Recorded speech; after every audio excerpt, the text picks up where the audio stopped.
विद्यार्थियों, आज हम हमारे राजस्थान के एकीकरण के बारे में अध्ययन करेंगे। पहले विद्यार्थियों, ये टॉपिक राजस्थान का एकीकरण बहुत ही महत्वपूर्ण है और हमारे राजस्थान का जो जीके है वह बिना राजस्थान के एकीकरण के अधूरा है। यानी कि अगर राजस्थान का जीके आता है किसी प्रतियोगी परीक्षा में तो बालकों उसमें राजस्थान का जो एकीकरण टॉपिक है वो अनिवार्य रूप से होता है। और आप राजस्थान स्तर की किसी भी प्रतियोगी परीक्षा में शामिल हो रहे हैं तो इस टॉपिक से संबंधित एक क्वेश्चन तो 100% पूछा जाता है, कई बार एक से अधिक क्वेश्चन भी पूछे जाते हैं। तो प्यारे विद्यार्थियों, इसी बात को मद्देनजर रखते हुए आज अपने राजस्थान जीके के बारे में हम शुरुआत कर रहे हैं और हमने आज पहला टॉपिक हमारा राजस्थान का एकीकरण लिया है। बालकों, बात करते हैं, हम इतिहास के पन्नों में जाते हैं कि हमारा जो ये राजस्थान है यह किस प्रकार बना, इसका एकीकरण कितने चरणों में हुआ, पूरे में इसको किस नाम से जाना जाता है और यहाँ कितनी रियासत थी, बड़ी रियासत कौन सी थी, छोटी रियासत कौन सी थी, किस रियासत की क्या विशेषता थी। ऐसे बहुत से जिज्ञासा भरे क्वेश्चन आपके होंगे और उन सभी क्वेश्चनों का निवारण इस वीडियो के द्वारा किया जाएगा। तो मुझे उम्मीद है कि आप लोग इस वीडियो को ध्यान से देखेंगे, समझेंगे और अपने तैयारी को एक नया निखार देंगे। तो बालकों, हमारा जो राजस्थान है इसे पूर्व में राजपूताना कहा जाता था और राजस्थान को सर्वप्रथम राजपूताना शब्द से संबोधित करने वाला जो व्यक्ति है उनका नाम है जॉर्ज थॉमस। इन्होंने सन 1800 में हमारे इस भू क्षेत्र के लिए राजपूताना शब्द का क्या किया, प्रयोग किया। कालांतर में हम देखते हैं कि हमारे जो महाजन वर्ग हैं उनके बही खातों में हैं, इनमें हमारे राजस्थान के लिए राजस्थान शब्द आता है। सर्वप्रथम सन 1829 में, कब? सन 1829 में कर्नल जेम्स टोड ने हमारे इस भाग के लिए राजस्थान या यूँ कहें राजस्थान शब्द का प्रयोग किया। उनकी एक पुस्तक थी the annuls and antiquities of Rajasthan. इस पुस्तक में उन्होंने हमारे इस क्षेत्र के लिए राजस्थान या यूँ कहें राजस्थान शब्द का क्या किया, प्रयोग किया।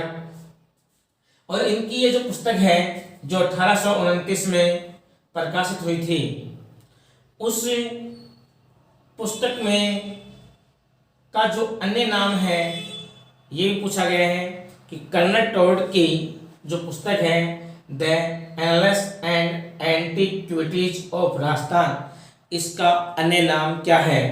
तो प्यारे बालकों, इसका अन्य नाम है the central and western Rajput states of India. The central and western Rajput states of India, इस नाम से भी इस पुस्तक को जाना जाता है। और ये जो क्वेश्चन है बालकों 2007 में जो आरपीएससी द्वारा 3rd ग्रेड की प्रतियोगी परीक्षा आयोजित की गई थी उसमें पूछा गया था। अब हम बात करते हैं कि हमारा जो राजस्थान है स्वतंत्रता से पूर्व हमारा जो राजस्थान है उस राजस्थान में कितनी रियासतें थी। तो स्वतंत्रता से पूर्व हम देखते हैं कि हमारा जो राजस्थान है उसमें जो रियासतें हैं वो 19 रियासत थी और 3 क्या थे?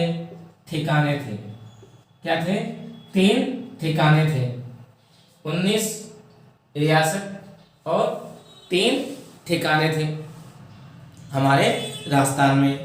भारत के परिप्रेक्ष्य में हम बात करें तो भारत में जब भारत स्वतंत्र हुआ उस समय हमारे भारत में लगभग 565 रियासतें मानी जाती हैं।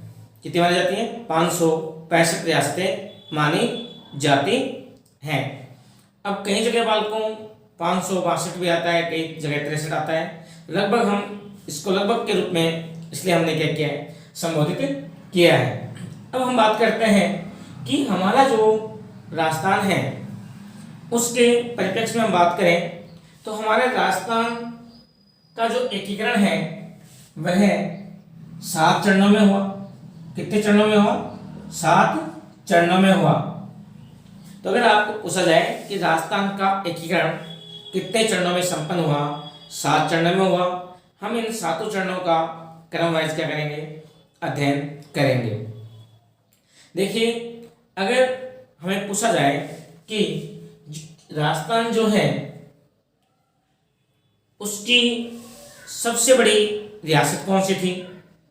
तो बालकों, हमारा जो राजस्थान है, राजस्थान की क्षेत्रफल की दृष्टि से सबसे बड़ी रियासत, अगर आपको पूछा जाए कि सबसे बड़ी रियासत, सबसे बड़ी रियासत किसकी दृष्टि से? क्षेत्रफल की दृष्टि से सबसे बड़ी रियासत थी हमारी जोधपुर। और सबसे छोटी जो रियासत है, सबसे छोटी जो रियासत है वो थी शाहपुरा। क्या थी? शाहपुरा। तो ध्यान रहे कि राजस्थान की क्षेत्रफल की दृष्टि से सबसे बड़ी रियासत जोधपुर और सबसे छोटी रियासत शाहपुरा थी। जनसंख्या की दृष्टि से सबसे बड़ी जो रियासत है वो थी बालकों जयपुर। और जनसंख्या की दृष्टि से सबसे छोटी रियासत की बात करें उसमें क्या जाएगा? शाहपुरा आ जाएगा। क्या आ जाएगा? शाहपुरा आ जाएगा।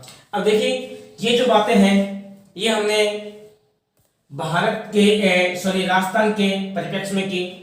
अब आपको बालकों अगर पूछा जाए कि भारत की सबसे बड़ी रियासत कौन सी थी, तो भारत की सबसे बड़ी जो रियासत है वह हैदराबाद है। कौन सी है? हैदराबाद है। तो भारत के परिप्रेक्ष्य में अगर पूछा जाए तो भारत की सबसे बड़ी रियासत है वो हैदराबाद है। और भारत की सबसे छोटी जो रियासत है वो है बिलवारी।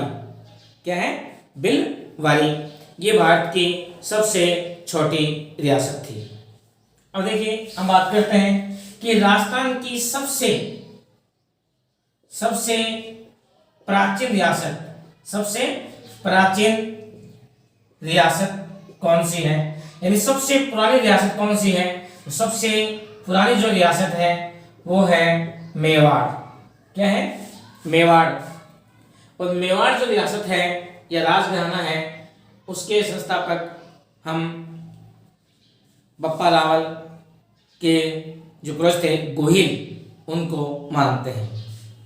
अब देखिए, राजस्थान की सबसे प्राचीन रियासत मेवाड़ है। तो नवीनतम रियासत कौन सी है? तो राजस्थान की नवीनतम जो रियासत है वो है झालावाड़।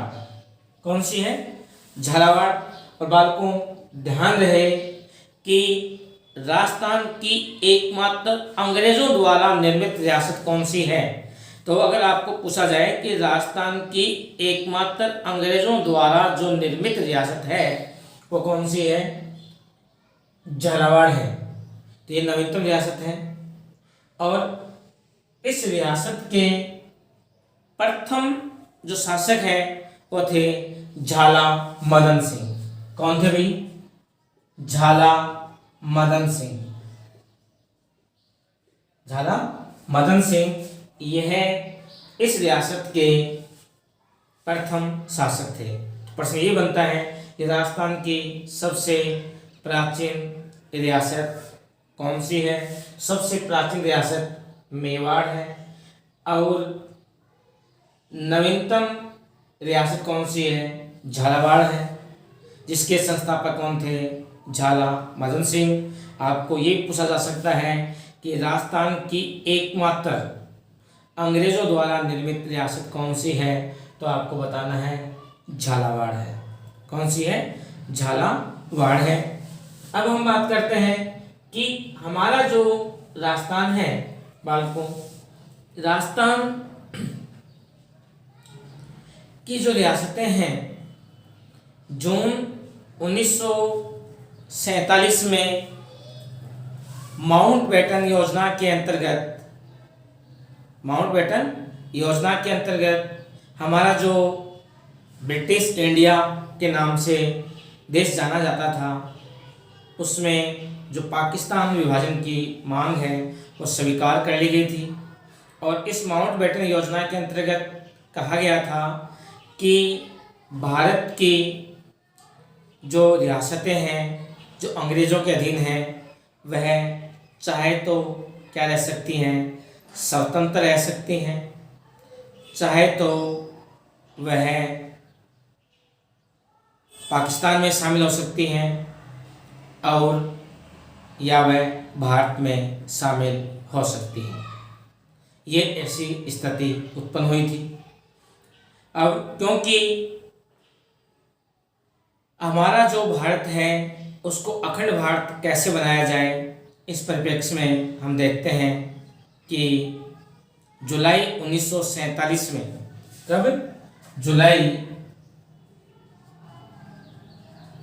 1947 में, जुलाई 1947 में देशी रियासत विभाग का क्या किया गया? गठन किया गया। देशी रियासत विभाग का गठन किया गया। इसके अध्यक्ष सरदार वल्लभ भाई पटेल को बनाया गया। इसके जो सचिव हैं वो बनाया गया वीपी मेनन को। किसको बनाया गया? वीपी मेनन को इसका सचिव बनाया गया। अब ये जो देशी रियासत विभाग है, इस विभाग का उद्देश्य था कि भारत को आज़ादी मिलने से पूर्व ही रियासतों को क्या कर लिया जाए? भारत में शामिल कर लिया जाए।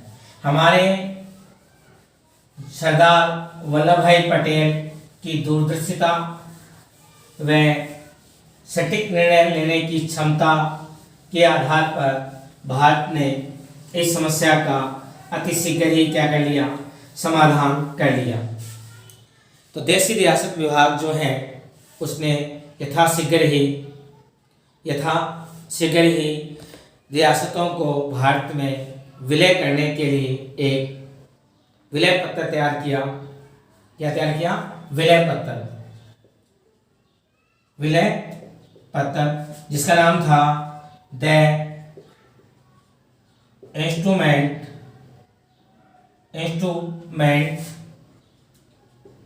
ऑफ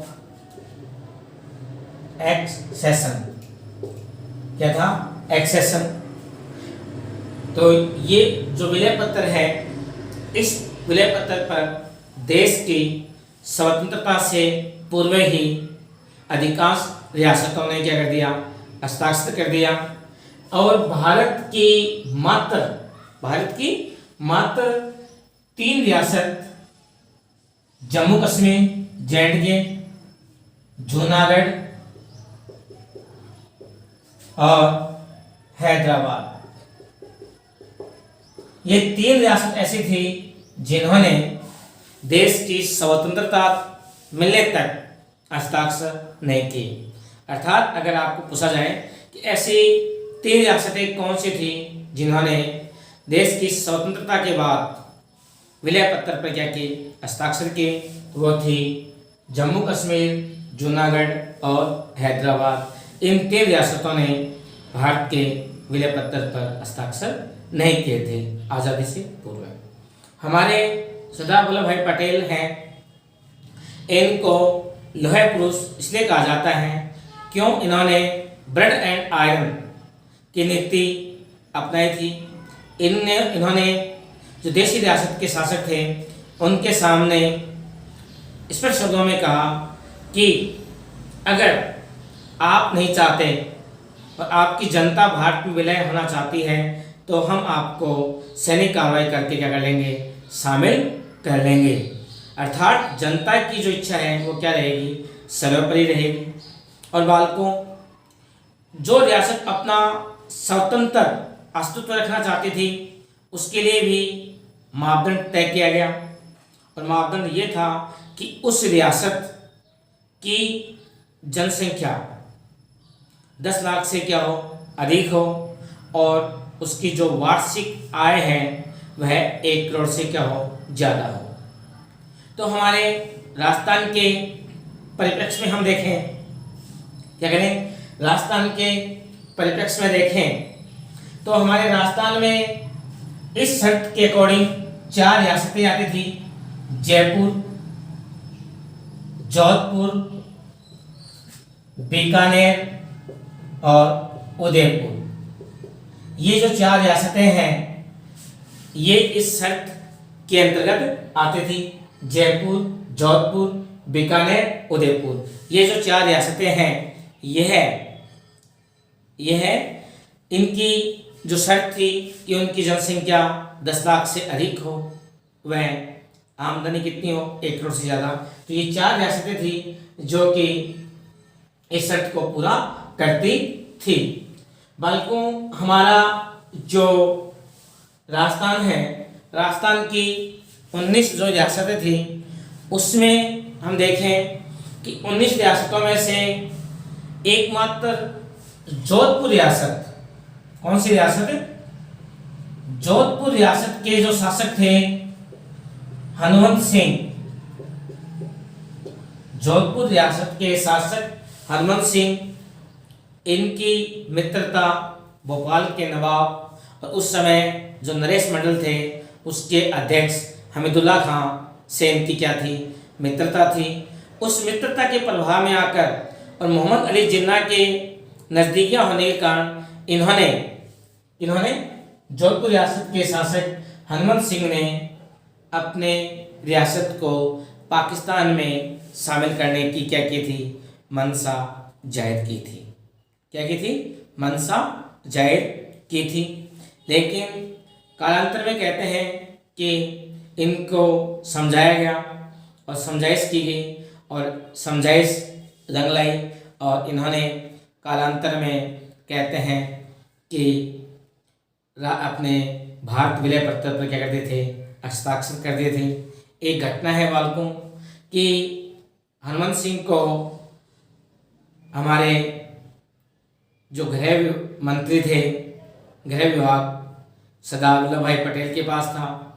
इनको समझाने बुझाने का प्रयास किया गया, पीपी मेनन ने इनको समझाया और कहते हैं कि जब इनको दिल्ली बुलाया गया, इनको समझाया गया, इन्होंने माउंटबेटन भी चाहते थे कि जोधपुर रियासत है वह भारत में शामिल हो। कहते हैं कि बालकों कि जब इनको समझाया, केकरेहेड समझ गया, क्योंकि भौगोलिक दृष्टि से, खान पान की दृष्टि से, नज़दीकों की दृष्टि से राजस्थान में जोधपुर रियासत बहुत महत्व रखती थी और ये भारत का ही अभिन्न अंग होना चाहिए थी। तो जब इनको समझाया गया और समझा बुझाकर जब इनको राज़ी कर लिया गया, राज़ी करने के बाद माउंटबेटन है वह बाहर चले गए। तो इनके पास एक पेन पिस्टल थी। इन्होंने आवेश में आकर जो हमारे सरदार वल्लभ भाई पटेल हैं उन पर वो पेन पिस्टल तान दी कि मैं ऐसे नहीं हूँ कि आपके दबाव में, आपके आवेश में आकर मैं झुक जाऊँगा। और इतने में कहते हैं कि माउंटबेटन आ गए और उन्होंने देखा कि उनके पास पेन पिस्टल है, तो उन्होंने मुस्कुरा कहा कि हो ये तो बहुत अच्छी चीज़ है, तो ये क्या आपकी तरफ से मेरे को गिफ्ट है। और वो पेन पिस्टल है माउंटबेटन ने ले ली, और वो जो पेन पिस्टल है आज भी इंग्लैंड के जो संग्रहालय है उसमें रखी हुई है। तो इस प्रकार से हमारी जोधपुर रियासत है वह भारत में शामिल हुई। तो प्रश्न ये बनता है कि राजस्थान की एकमात्र रियासत जिसने पाकिस्तान में शामिल होने की इच्छा जाहिर की, तो वो जो रियासत थी वो क्या थी? हमारी जोधपुर रियासत थी। शासक कौन थे? हनुमंत सिंह थे। अब देखो बालकों कि हमारा जो राजस्थान है, हमारा जो राजस्थान है, राजस्थान के एकीकरण के चरणों में चलते हैं। तो पहले चरण की जो शुरुआत है वो होती है कि हमारा जो प्रथम चरण है, कौन सा है? प्रथम चरण, जिसकी बात हम करते हैं तो आता है प्रथम चरण। प्रथम चरण, प्रथम चरण 18 मार्च 1948। 18 मार्च 1948 देखिए देश आज़ाद हो गया। 15 अगस्त को हमारा देश आज़ाद हुआ और उसके बाद में हमारे एकीकरण की शुरुआत होती है। तो पहला जो चरण है उसकी शुरुआत होती है 18 मार्च 1948 को। बालकों ये जो चरण है, इस चरण की शुरुआत 17 मार्च को होनी थी, लेकिन जो भरतपुर के शासक थे, भरतपुर के शासक थे, उनके भाई देशराज ने भरतपुर के लोगों को गुमराह किया, भरतपुर प्रजामंडल के लोगों को गुमराह किया कि ये जो संघ बन रहा है ये है जाट विरोधी है। इसलिए उन्होंने बगावत का स्वरूप अपनाया। तो कालांतर में संघ में जाट प्रतिनिधि को शामिल किया गया और उनके विचारों को, जो उनकी जो भावनाएं थी, उनको उन्होंने शांत किया और इस कारण इस संघ का उद्घाटन है वो 18 मार्च 1948 को हुआ। हम बात करते हैं संघ का नाम। संघ का नाम मत्स्य संघ, मत्स्य संघ। संघ का नाम क्या रखा गया? मत्स्य संघ रखा गया।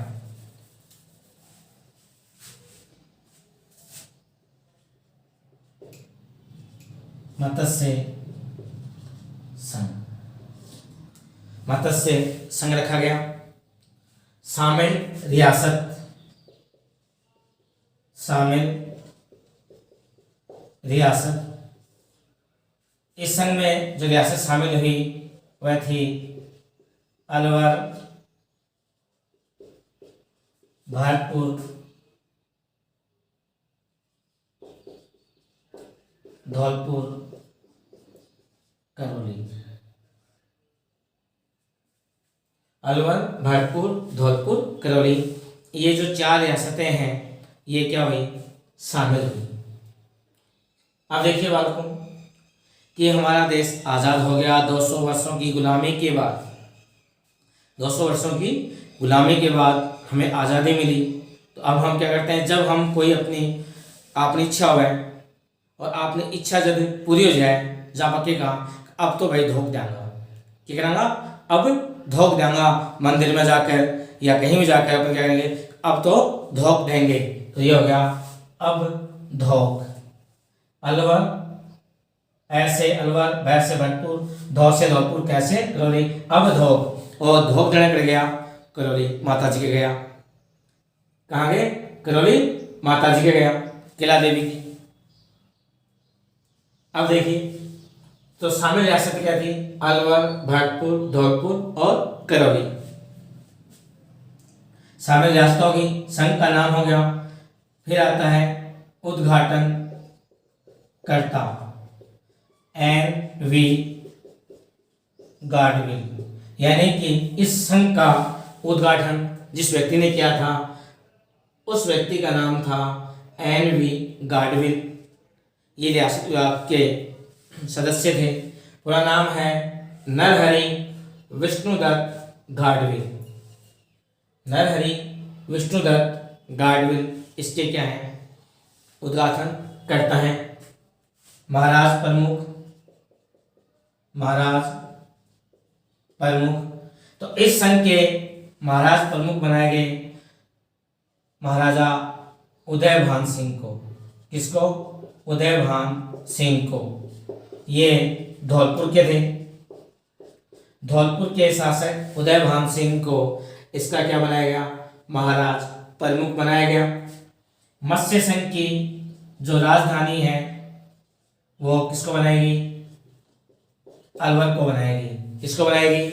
अलवर को बनाएगी। इसके जो मत्स्य संघ के प्रधानमंत्री हैं वो बनाए गए शोभाराम कुमावत, यानी इसका जो प्रधानमंत्री है वो किसको बनाया गया? शोभाराम कुमावत को बनाया गया। किसका? मत्स्य संघ के प्रधानमंत्री शोभाराम कुमावत को बनाया गया। अब देखिए, तो ये प्रथम चरण कब हुआ? 18 मार्च 1948। संघ का नाम क्या था? मत्स्य संघ। शामिल रियासत कितनी थी? 4, अलवर, भरतपुर, धौलपुर और करौली। इसके उद्घाटनकर्ता कौन थे? NV गाडविल या नरहरि विष्णुदत्त गाडविल। महाराज प्रमुख कौन थे? उदयभान सिंह। राजधानी क्या थी इसकी? अलवर। प्रधानमंत्री कौन थे? शोभाराम कुमावत। और बालकों ध्यान रहे, मोस्ट है KM मुंशी। KM मुंशी के सुझाव पर क्या नाम रखा गया? मत्स्य संघ नाम रखा गया। तो ध्यान रहे कि किस के सुझाव पर इस संघ का नाम मत्स्य संघ रखा गया। तो वो थे कन्हैयालाल माणिक्य लाल मुंशी। कन्हैयालाल माणिक्य लाल मुंशी के कहने पर इस संघ का नाम मत्स्य संघ रखा गया, क्योंकि ये क्षेत्र प्राचीन में अगर हम जनपद की बात करें तो मत्स्य जनपद का क्या था? भाग था। क्या था? मत्स्य जनपद का भाग था। इसलिए इस क्षेत्र का नाम क्या रखा गया? मत्स्य जनपद रखा गया। 18 मार्च 1948 को संपन्न हो गया। इसके बाद में हम देखते हैं कि ये जो संघ बना था मत्स्य संघ, इसमें जो रियासत थी वो हमारे राजस्थान के पूर्व की थी। अब हम देखते हैं कि देखो क्या आपा देखा कि पड़ोस में अपने पड़ोसी है वो अपने 5 गाल कर जाए तो आपा क्या करा? आग लगा 11 गाल का। तो हुआ क्या कि जब पूर्व में 4 रियासतें शामिल हुई तो दक्षिण पूर्व की जो 9 रियासत एक ठिकाने हैं उन्होंने मिलकर क्या किया? एक संघ का निर्माण किया, यानी कि द्वितीय चरण का निर्माण हुआ। और उसके मात्र 7 दिन बाद अब देखते हैं कि द्वितीय चरण है। कौन सा चरण है? द्वितीय चरण। द्वितीय चरण, ये जो चरण है वो हुआ 25 मार्च 1948, यानी राजस्थान के एकीकरण का द्वितीय चरण है वो कब हुआ? 25 मार्च 1948। नाम,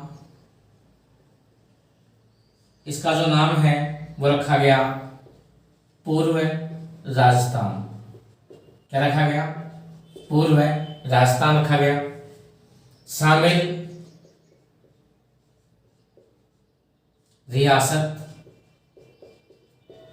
शामिल रियासत। तो बालकों इसके अंदर 9 रियासत और एक ठिकाना क्या हुआ था?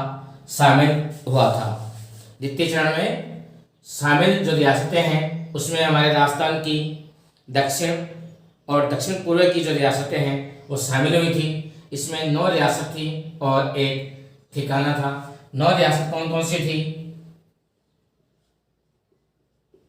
डूंगरपुर, शाहपुरा, प्रतापगढ़,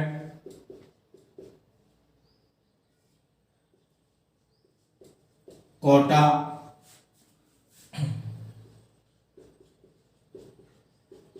किशनगढ़, बूंदी, बांसवाड़ा,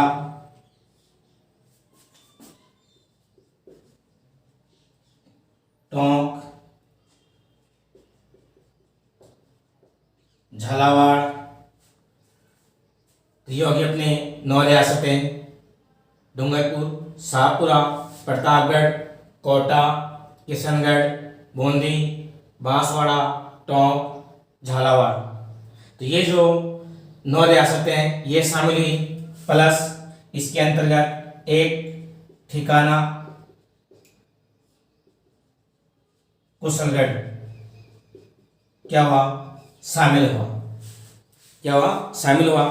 कई बार बालकों को एक क्वेश्चन पूछा जाता है कि पूरे राजस्थान में शामिल रियासत है, तो आपको ये 9 रियासतें ध्यान रखनी है और याद करने का तरीका क्या है?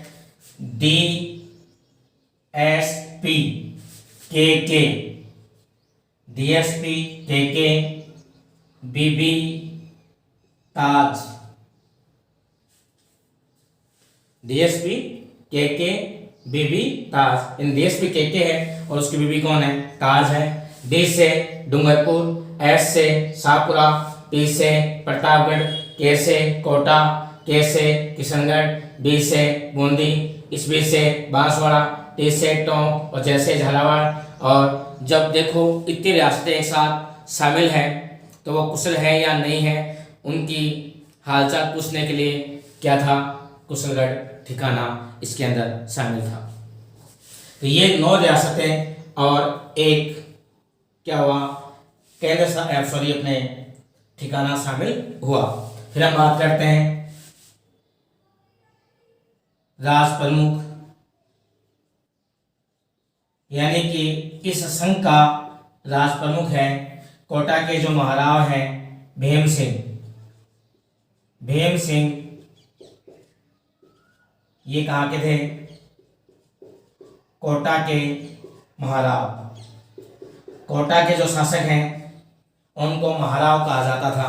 जैसे कि हमारे मेवाड़ के जो शासक हैं उनको महाराणा की पदवी से शोभित किया जाता है, वैसे ही कोटा के शासकों के नाम के आगे महाराव शब्द लगाया जाता है। तो राजप्रमुख कौन थे? कोटा के महाराव भीम सिंह। प्रधानमंत्री, यानी इस संघ के जो प्रधानमंत्री हैं वो कौन बनाए गए? गोकुल लाल असावा। गोकुल लाल असावा को पूरा राजस्थान का क्या बनाया गया? प्रधानमंत्री बनाया गया। और इसके उद्घाटन जो करता है वो भी वही है हमारे NV गाडविल। कौन है? NV गाडविल इसके क्या है? उद्घाटन करता है। और उपराज प्रमुख हैं वो बनाए गए डूंगरपुर के महाराव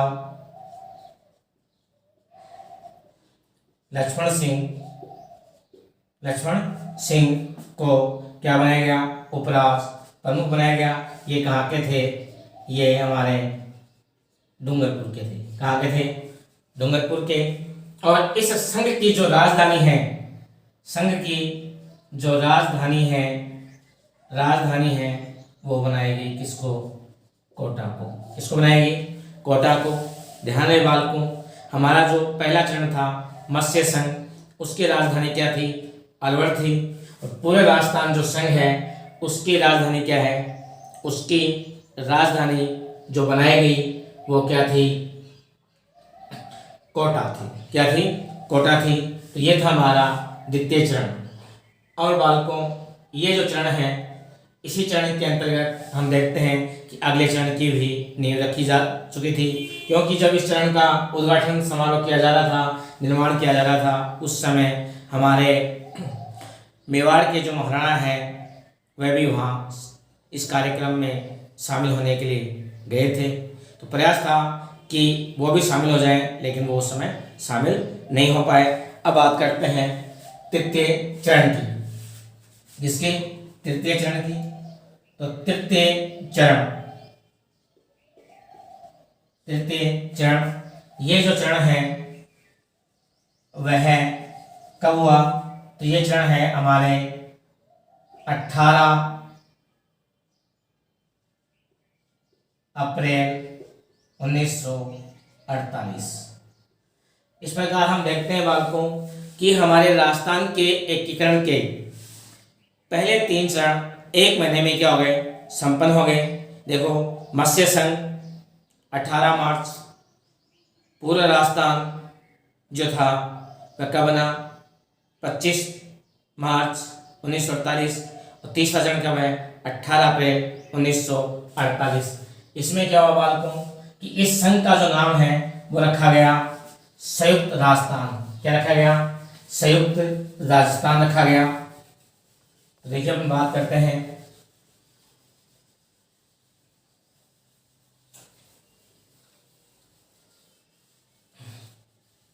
संघ का नाम रखा गया संयुक्त राजस्थान।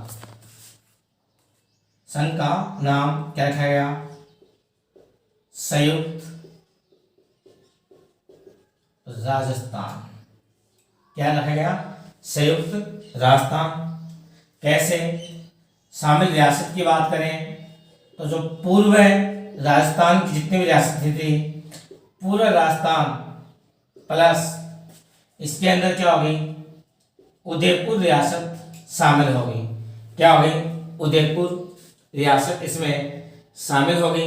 और उदयपुर रियासत शामिल होने पर पूरा राजस्थान क्या बन गया, संयुक्त राजस्थान।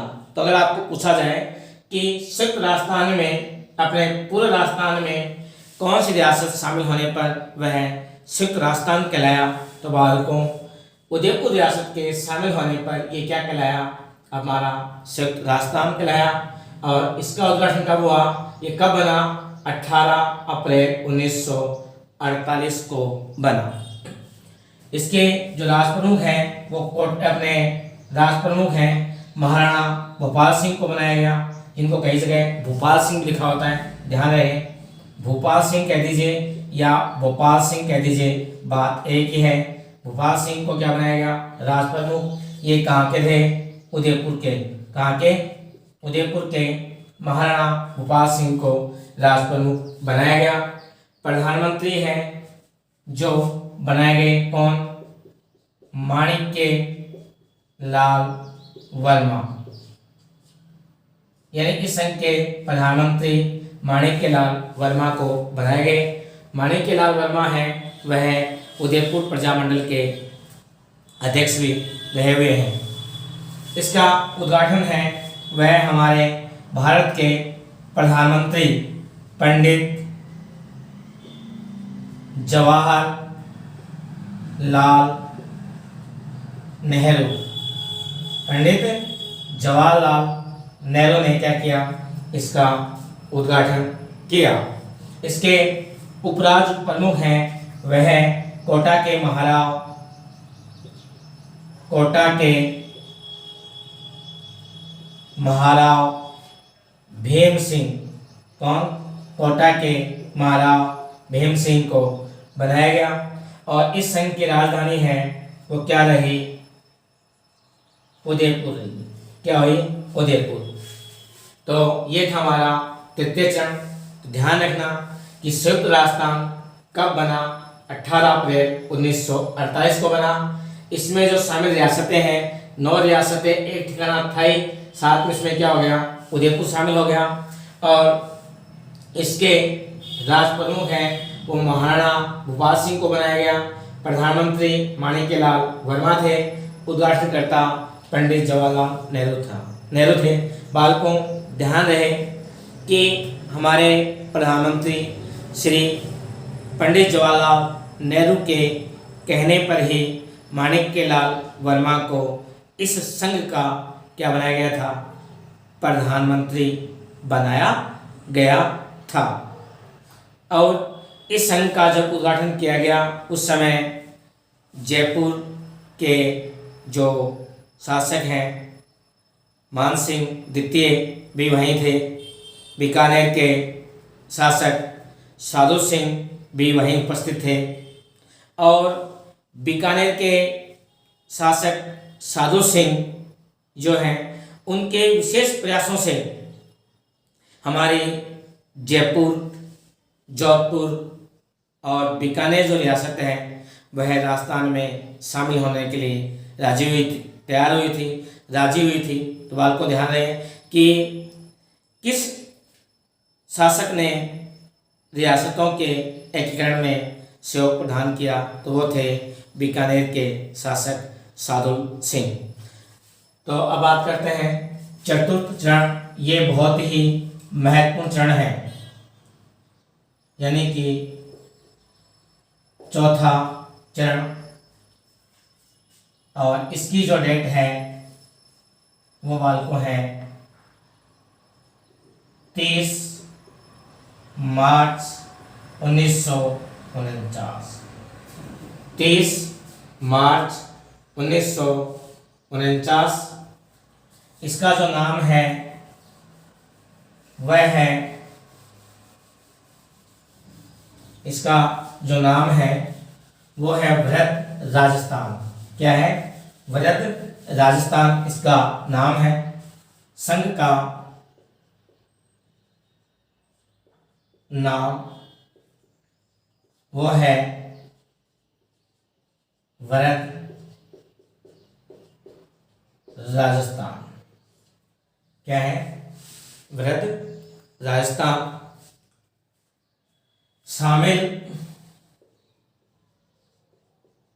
रियासत,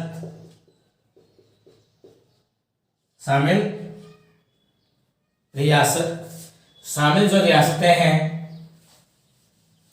क्या है? शामिल जो रियासत हैं उनमें हमारा जो संयुक्त राजस्थान है, संयुक्त राजस्थान तीसरे चरण वाला, संयुक्त राजस्थान के साथ में इसके अंतर्गत जोधपुर, जयपुर,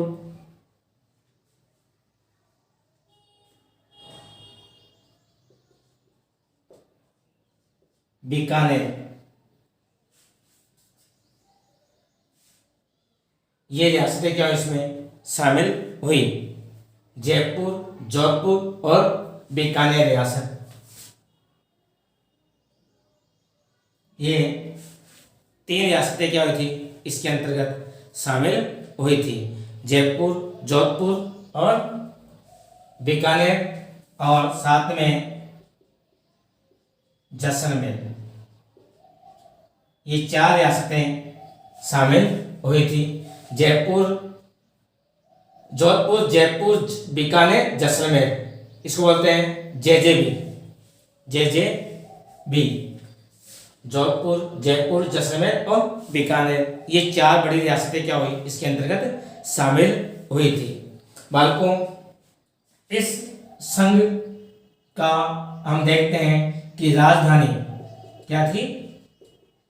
राजधानी वो बनाएगी जयपुर को। क्या बनाएगी? जयपुर को।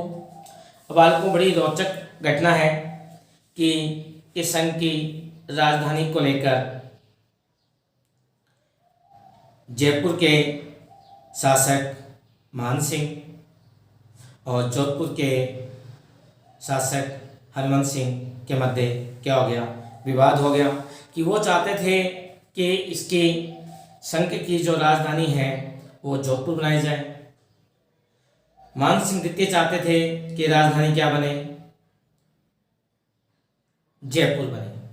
अब राजधानी विवाद हो गया, तो राजधानी विवाद को खत्म करने के लिए एक जो समिति है, पी सत्यनारायण राव समिति का गठन किया गया। और गठन करने के बाद उस समिति ने भौगोलिक स्थिति को मद्देनजर रखते हुए जयपुर के पक्ष में क्या दिया, निर्णय दिया, क्योंकि जयपुर है वह राजस्थान के अकॉर्डिंग देखा जाए तो सभी दिशाओं से सेंटर में लगभग आता है। तो भौगोलिक स्थिति को देखते हुए यह निर्णय दिया गया और यह तय किया गया कि जो खनन विभाग है वह उदयपुर में स्थापित किया जाएगा, उच्च न्यायालय है वह जोधपुर में स्थापित किया जाएगा, शिक्षा विभाग है वो बीकानेर में स्थापित किया जाएगा। इस प्रकार से कुछ ना कुछ विभाग देकर उन राजाओं को, नरेशों को क्या किया गया, संतुष्ट किया गया। तो बाय द वे आपको पूछा जाए कि किन दो नगरों को लेकर राजधानी विवाद हुआ, तो जयपुर और जोधपुर को लेकर क्या हुआ था, राजधानी विवाद हुआ था। फिर कालांतर में यह था कि राजधानी निर्माण जब होता है, राजधानी बनती है, तो उसके लिए बहुत से भवनों का निर्माण किया जाता है, क्योंकि बहुत से मुख्यालय, विभागों के मुख्यालय बनाए जाते हैं। लेकिन दोनों ही शासक आर्थिक रूप से सुविधा उपलब्ध कराने के लिए तैयार थे, लेकिन भौगोलिक स्थिति के आधार पर फिर जयपुर के पक्ष में क्या किया गया, निर्णय दिया गया। फिर बात करते हैं प्रधानमंत्री, इस संघ के प्रधानमंत्री। अब देखो बालकों कि जब बड़े बड़े लोग बैठते हैं तो उन सभी का क्या होता है, अपना अपना एक अहम या ईगो होता है। तो यहाँ भी अब प्रधानमंत्री को लेकर भी क्या हो गया, विवाद हो गया, क्योंकि अपने बीकानेर है, जोधपुर है, यहाँ के शासक जयनारायण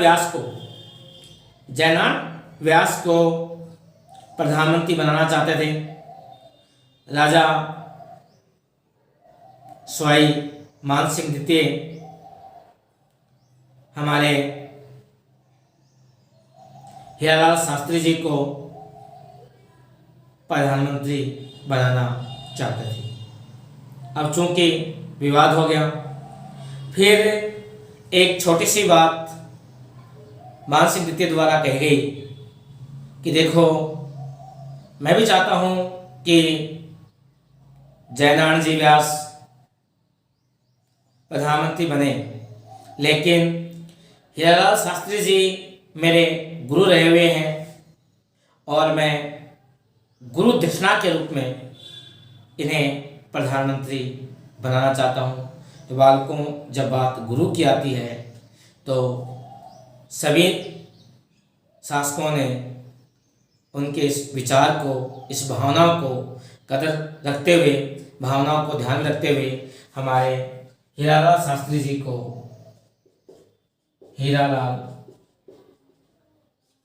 जी को क्या बनाया गया, प्रधानमंत्री बनाया गया।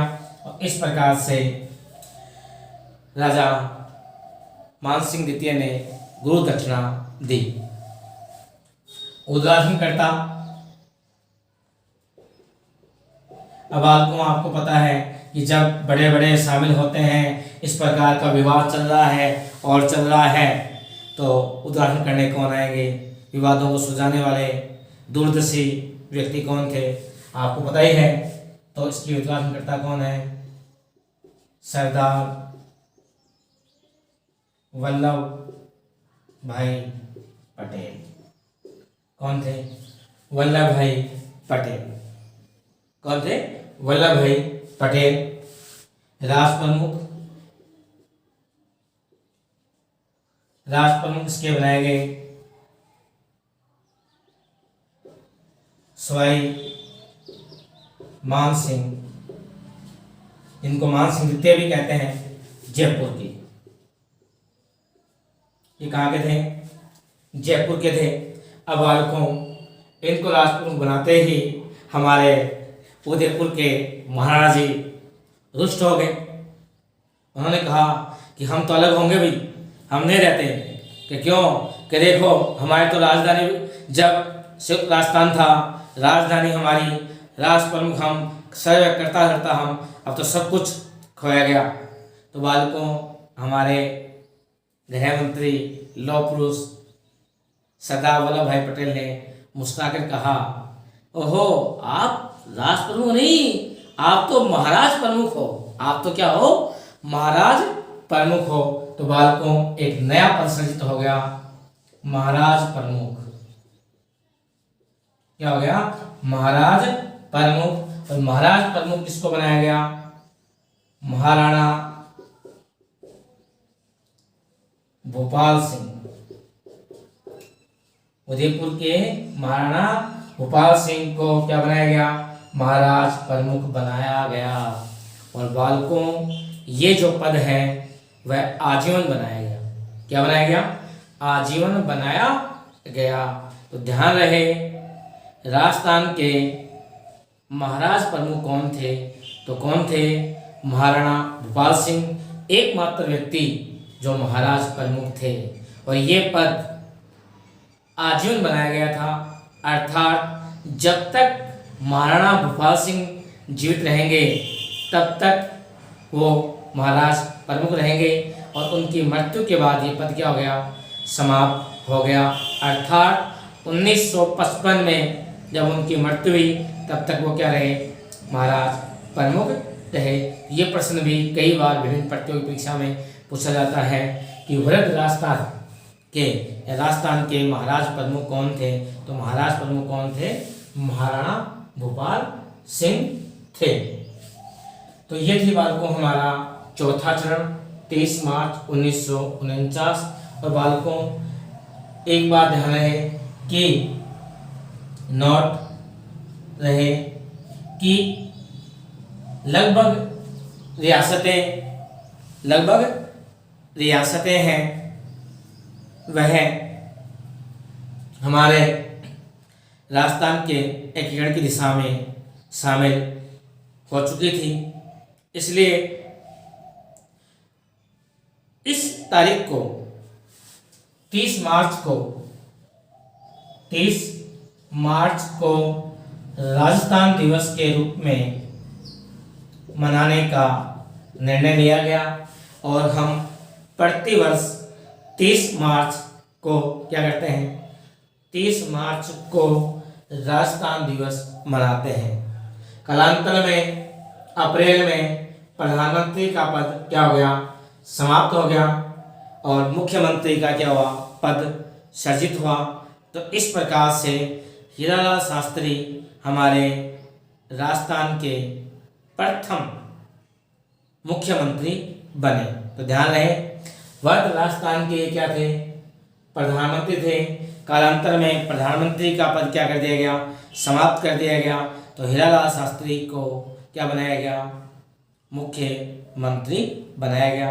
तो प्रश्न आता है कि राजस्थान के प्रथम मुख्यमंत्री कौन थे? तो राजस्थान के प्रथम जो मुख्यमंत्री हैं वो कौन थे बालकों? हमारे हीरालाल शास्त्री थे। और एक बात ध्यान रखना बालकों कि अगर आपको पूछा जाए राजस्थान के प्रथम निर्वाचित ये मनोज थे, निर्वाचित मुख्यमंत्री कौन थे? तो उनका नाम होगा टीकाराम पालीवाल। क्या होगा? टीकाराम पालीवाल। और बालकों देखिए, ये जो रियासतें थी हमारी जयपुर, जोधपुर, जैसलमेर और बीकानेर, ये जो 4 रियासतें थी, इन रियासतों को राजस्थान या संयुक्त राजस्थान में शामिल करने के लिए अगर नरेश की बात की जाए तो हमारे बीकानेर के शासक साधु सिंह जी का विशेष योगदान था कि इनको एक मंच पे लाए। इसके अलावा राम मनोहर लोहिया जो थे, समाजवादी नेता थे, राम मनोहर लोहिया, उनके द्वारा राजस्थान आंदोलन समिति का क्या किया गया था? गठन किया गया था। राजस्थान आंदोलन समिति, उस समिति का विशेष प्रयास था कि ये जो बड़ी बड़ी रियासतें हैं वो क्या हो जाए? इसमें शामिल हो जाए। इस प्रकार से ये हमारे चौथा चरण संपन्न होता है। फिर बात करते हैं पांचवा चरण।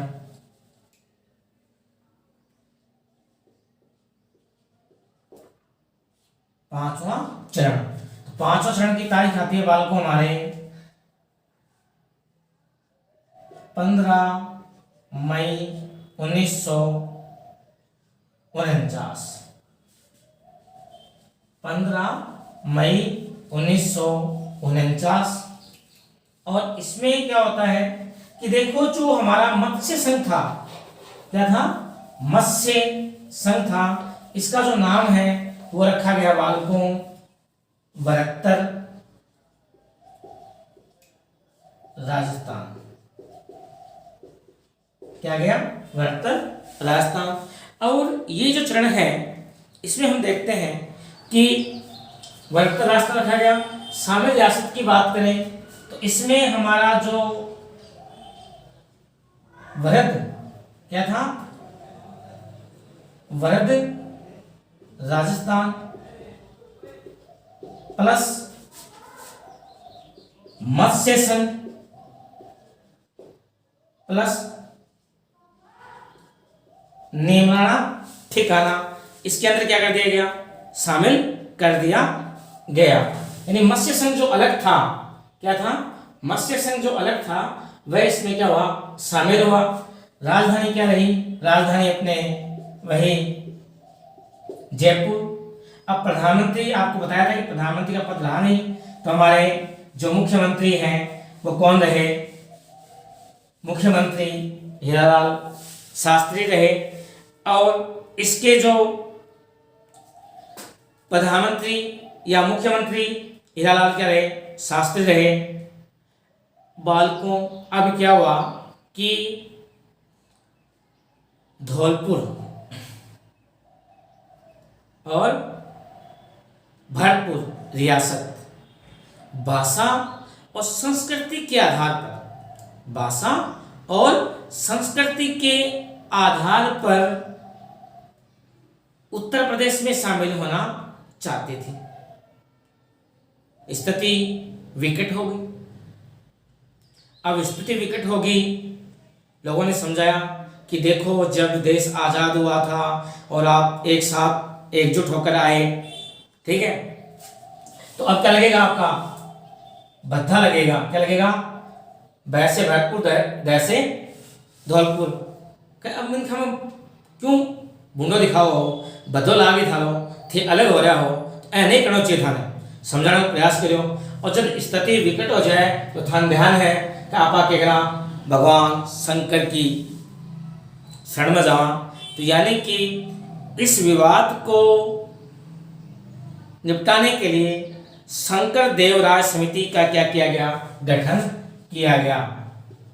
शंकर देवराय समिति का गठन किया गया और शंकर देवराय समिति ने वहां पर जनमत संग्रह करवाया।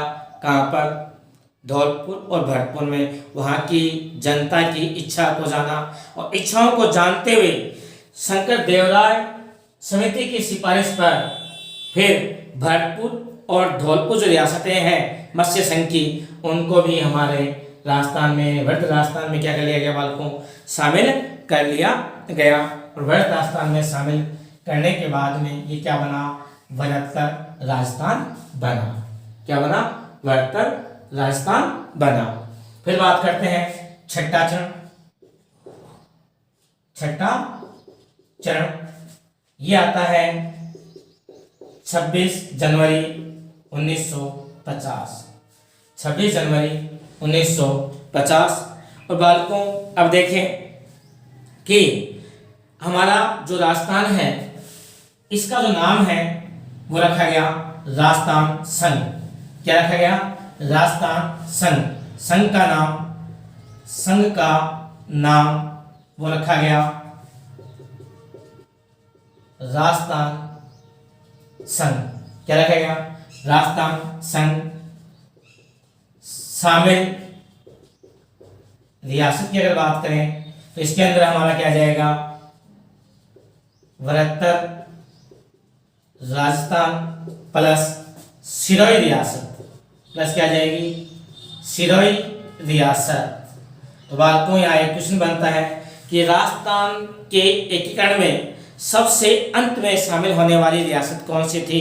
तो सबसे अंत में शामिल होने वाली रियासत कौन सी थी, सिरोही। और सिरोही रियासत का जो दिलवाड़ा क्षेत्र है और आबू क्षेत्र है वह सौराष्ट्र में क्या किया गया, शामिल किया गया। क्या किया गया, शामिल किया गया। इस प्रकार से ये हमारा क्या बना, छठा चरण बना। क्या बना, छठा चरण। यानी कि ध्यान है, यहाँ महत्वपूर्ण क्वेश्चन आता है कि राजस्थान के एकीकरण में अंतिम रूप से शामिल रियासत कौन सी थी। तो वो थी सिरोही रियासत।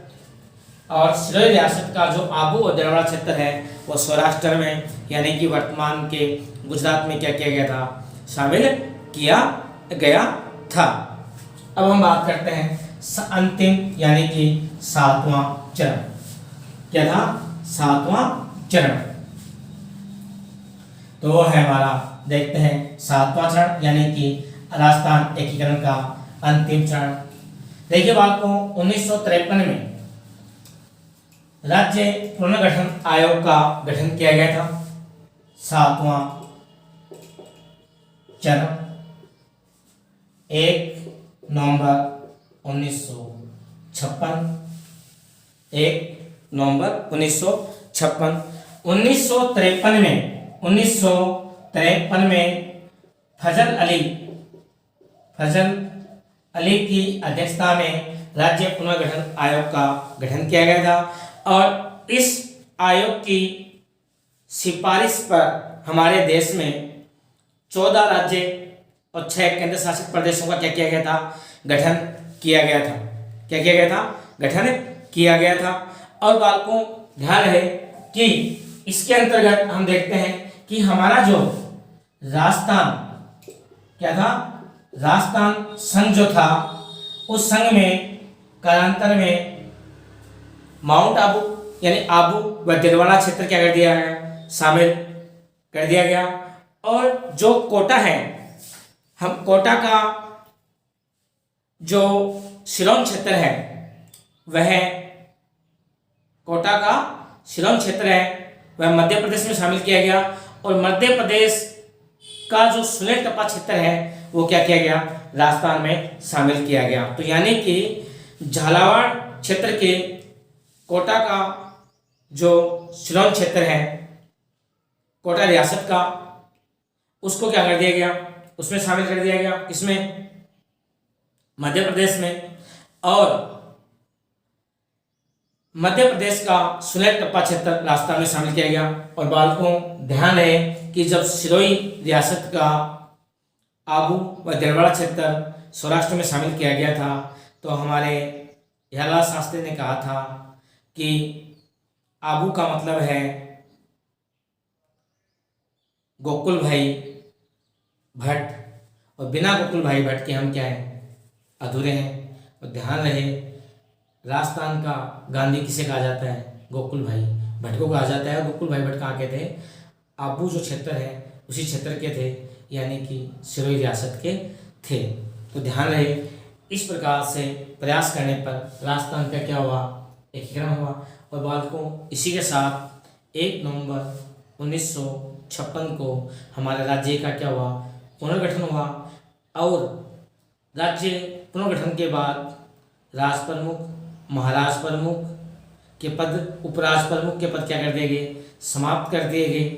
और राज्यपाल का पद क्या किया गया, सर्जित किया गया। क्या किया गया, राज्यपाल का पद सर्जित किया गया। राज्य और सरदार गुरुमुख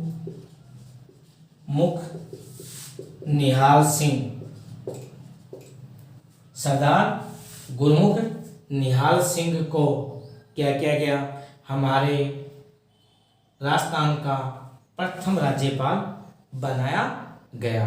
तो ध्यान रहे कि 1 नवंबर 1956 को 1 नवंबर 1956 को जब राज्य का पुनर्गठन किया गया, बालकों क्या गतिविधि हुई, हमारा जो राजस्थान संघ था क्या था, राजस्थान संघ था उसके अंदर क्या जोड़ दिया गया, माउंट आबू और दिलवाड़ा प्लस जो केंद्र शासित प्रदेश अजमेर मेरवाड़ा क्या हुआ इसमें शामिल हुए। राजस्थान संघ तो था ही हमारा, माउंट आबू दिलवाड़ा प्लस केंद्र शासित प्रदेश अजमेर मेरवाड़ा जोड़ा गया। और मध्य प्रदेश का जो सुलेखपा क्षेत्र है वो राजस्थान में शामिल किया। राजस्थान का शिलांग क्षेत्र है वो मध्य प्रदेश में क्या किया गया, दिया गया। इस प्रकार से हमारे वर्तमान राजस्थान का क्या हुआ, निर्माण हुआ। तो ये था हमारा राजस्थान के एकीकरण के 7 चरण। तो इसी के साथ बालकों जय हिंद जय भारत।